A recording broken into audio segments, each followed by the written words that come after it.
Yeah, exactly.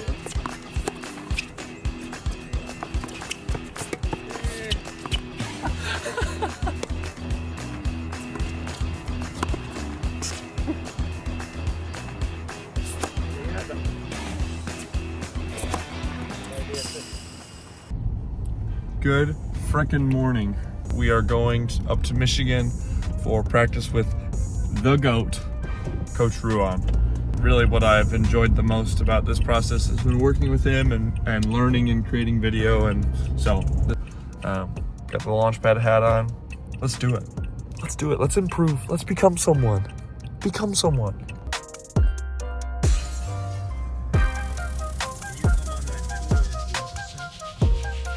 One thing about this channel, you know, it's given me so much. The thing we don't talk about enough is the coffee dependency, if you will. And I just want to say thank you to CapCut for every once in a while freezing and deleting my. Just want to say thank you to you guys for creating that relationship for me. What is up, you tennis nuts? We are back, episode 3, and this is really what this series is going to be like. I know the first 2 episodes were kind of all over the map, but what you should expect from these videos is me going through all of the drills that we're doing, and within each of those drills talking about the different focuses that Ruan has for me, and then maybe some of the different interpretations that I have, what actually works when I'm doing those drills, because just because he says something doesn't mean I know how to do it right. I think it'll be good. We can get a little bit more into the weeds than we can in those short form videos, and hopefully I can be a little bit entertaining along the way with some good tennis. I'm sure he'll show out. But to start, we basically start every practice with these mini games, and I know they might seem just like fun, and honestly when I started working with Ruan, I thought they were just supposed to be like a warm-up to, I don't know, get me activated and so I'm not bored. But he's really done a good job explaining to me that these drills have a real purpose, not only to get you moving, to work on some continental skills and feel at the net, but also to learn how to read the game a little bit better. I wouldn't say I have the world's best tennis creativity when it comes to playing points. I'm usually like caveman, hit ball hard to corners, and these drills, as he's explained, make me pay attention to how to build a point, how to open up the court. So that's a little maybe interesting purpose behind those that I didn't know before this. So what I'm going to try to do is, as we go through each drill, I'll explain the drill, but I'll also explain things that he's having me focus on and what I'm trying to focus on. So even in the warm-up here, there's a couple things I'm thinking about. One thing that's big for me is getting my forehand, the racket, prepared away from me a little bit more so I don't get too close. So I try to do that in the short court. That was his recommendation to me. And then when I get to the baseline, the big thing has been choosing a pace that I can control early, because I love to crunch the ball early on. And then besides that, making sure I'm moving up and back, trying to get the ball on the rise. It's really easy for me to get stagnant in the warm-up, and so he, you know, when I'm with him, the first 10 minutes I think are always a reminder to me, hey, move forward, move back, get the ball in a good spot on the rise, and that's really where I need to start my practice, rather than just trying to hit the ball as hard as I possibly can. No, not like the last 5 days. I hit my. From there we go into our first real drill of the day, which you've probably seen if you've watched any of these videos before. It's us rallying right on the baseline. And there's a couple different things he's asking me to do. So obviously I'm trying to get my racket prepared quickly because the ball's coming fast, so I have to pick it up. But another big thing is making sure I'm not just standing right on the baseline. If there's any possibility at all for me to get up into the court, take that step forward, find a little bit of that space, and then when the ball's deep, make sure I'm getting really low with my legs, kind of absorbing that pace. And for me, this seems like a drill. Whenever we start with this, I usually have a good practice. But that's our first 20 minutes or so, just rallying from the baseline and then doing that drill. Here's our first water break. Now we go again, just more hitting a lot of balls today. Okay. We're going to run some different drills, but getting in good habits again. Okay. We keep hitting up and down the middle. I don't know if we've ever done this, but go one forehand, one backhand. Oh yeah, we've done this. Purposefully. Kind of like a little figure 8, right? Yeah, so after you hit the forehand, you move to your right, creating space for the backhand to then go that way. Trying to play, basically the center line is your goal. Oh, and you move. Okay. And I'm creating the space. Okay. So it's like You're not going to do this a lot on the backhand, but on the forehand, you're going to do that a lot. Okay.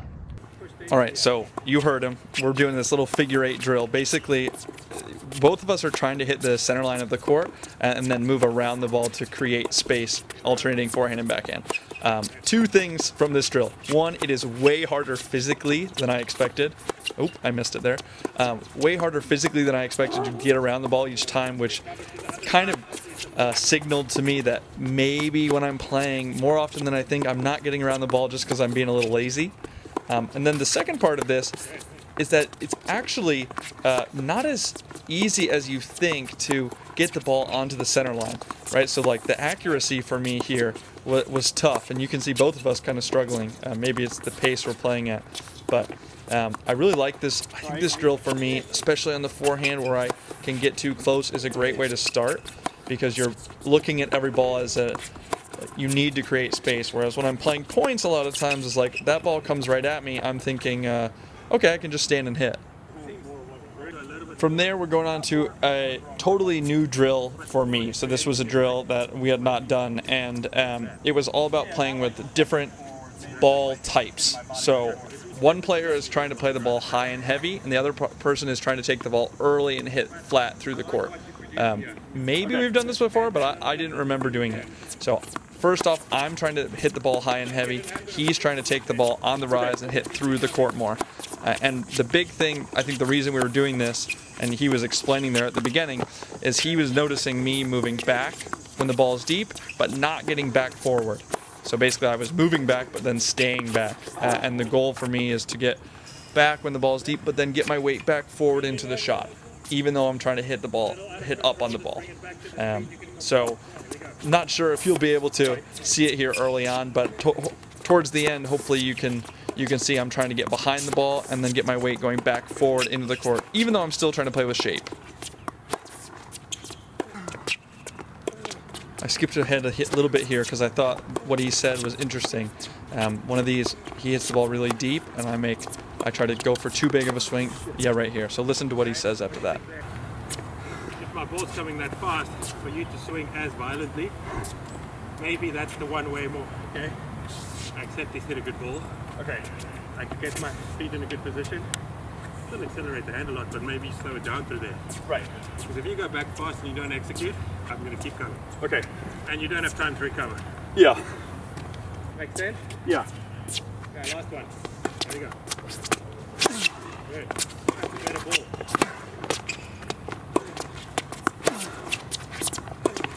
Up. There you go. Easy. Good.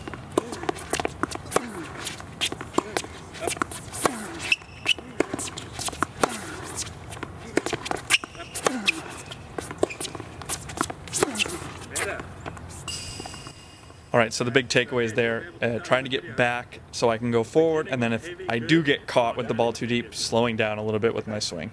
Let's go into our next changeover. Yeah, I feel like I'm always surprised too, and this is not going to be surprising to you. Whenever we practice, I think it's like how early you take the ball. Yeah. It's like I'll feel so good in terms of like getting set up. Yeah. And then when we practice, I'm always surprised with how uncomfortable I am. Yeah. But it makes sense. Hit the ball early and deep. Yeah. Practically fast. Yeah.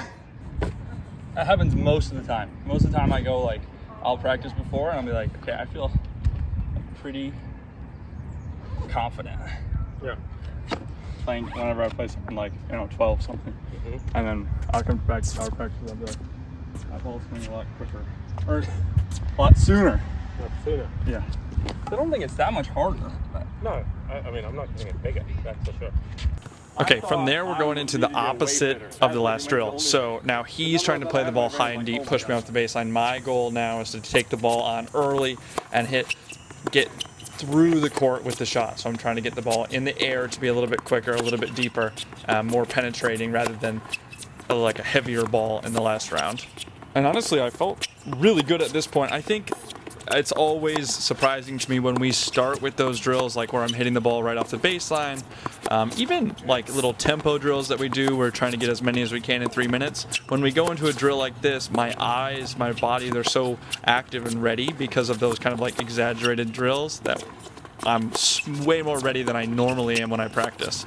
I think that's, you know, something I'm trying to understand and find more, is that it's not just like one thing, it's like a combination of what I'm doing at the beginning of practice that's going to help me play well.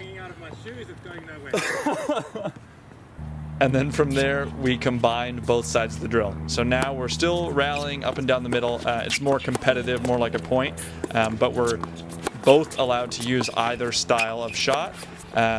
Obviously playing through the middle, but trying to win by combining that high and heavy ball.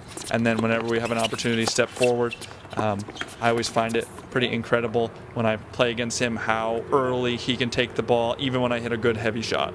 It's all decision making, basically. It's at a high speed, that's all it is. And just an interesting point, I guess, that he's making is that, and he says kind of that stuff to me a lot, which is that when I'm hitting one shot, I'm able to hit a really high quality ball if he feeds me the same shot. But professional tennis, really high level tennis, is about making your opponent uncomfortable by playing different types of ball, because if everyone can hit the ball well, so if you're just going to play one shot through the court, they're going to get used to it, no matter how hard it is. So just interesting how these guys think, how he wants me to think. It's not about hitting the ball better necessarily, it's about being able to hit a variety of shots, combine them to play a good level. Okay, we're moving on to our next drill. No water break, not messing around today, Mr. Coach Ruan. This is a new drill for me. So we've done a lot of patterns previously. I've done a ton of patterns like in college and stuff, 2 cross 1 line, 3 cross 1 line. But this was a kind of like an open pattern. So I got to choose when I wanted to go down the line, when I wanted to switch. I thought that was probably more realistic of a drill. So as you can see, he's only going cross, I'm going cross until I find that ball that I want to go up the line. And I really struggled with this drill at the beginning. I find that when I get out of the center of the court, especially on the forehand, I start to struggle. But this is where we figured something out. This drill kind of, you'll be able to see it here. I sort of make a realization. Okay, this shank right here. That shank right there, that's what made me realize this groundbreaking forehand change. We'd worked on my hips being a little bit more open, like semi-open stance, but I noticed something after this point. Can I stop really quick? So those forehands, I purposely, and I done this the other day, I purposely try to keep my head. I don't know if this makes any sense. I try to keep my head so I'm looking with this side of my, it's maybe like a weird thing, but I feel like I can see the ball so much better. You do? Like so much, it's like hard to describe. I mean, your head generally stays forward, but I would say it turns a little bit. Yeah, I feel like I go like... Unless your one eye is just way more dominant. I'm telling you, when I go like this, it's like because at the last second, I feel like I move my head and try to look at them. Yeah. Like, I don't know how to describe it, other than I was 100% sure I was going to hit the ball where I wanted. Okay, let's keep doing that. Yeah. Okay, maybe one of the worst explanations of all time, but basically staying a little bit more open allowed me to see the ball with my right eye, which is my dominant eye. I'm actually naturally left-handed, and just keeping my hips a little bit more open and then actively trying to keep my head so I could see keep my head straight onto the net so I could see with my right eye made a huge difference in my control of the ball. I mean, Ruan said it afterwards that it was just such a noticeable difference when I made that change to how clean and accurate I was hitting the ball. So if there's any of you out there who feel like you cannot see the ball as it's coming to one side or the other, maybe think about that, because basically my whole career up until that moment, I thought I was just had terrible hand-eye coordination or something. Also, there's this little running joke between me and Ruan that I always seem to miss first balls on big points when I play against him, and he just missed his first ball, and I don't know if you can hear what he said, but he said I just made a Cole Shouts error. You're laughing because I said that, or I said your name wrong? Just absolutely roasting me. I did win this game though, so suck on that, Ruan. It's like I don't lose the ball all the way to my strings, and then I feel like I obviously I hit the ball a little cleaner, but I just move to the right spot better. Yeah. I feel like a lot of times I'm here, and I lose that, whatever that is where I move. You're tracking it better. Yeah, right, and then just, you can just see even the ball I missed is like going. I didn't hit that many like just random. No, it's good. Come on. I mean, you don't turn with your body turns. You don't turn there. I know we're not all that smart. Maybe you turn with it a little bit and you hit it and then you go. But yeah. You want to see the ball the whole time. That is for sure. That's not gonna make good. That's not gonna make a good video. It's like I learned how to look at the ball the whole time. Yeah. I mean, we're hitting the ball great in that drill. Way better than all morning. Yeah. So if that's the key. It's only. I mean, that's the thing I changed for sure. But I mean, that makes a lot of sense because whenever we did that thing with my hips, I think that was a big change. I was like more open. Yeah. I could feel it right away. It's like a different thing. Yeah. And in my tournament, I could feel it kind of slipping back. Like last match, I feel weird again on this side. My last match.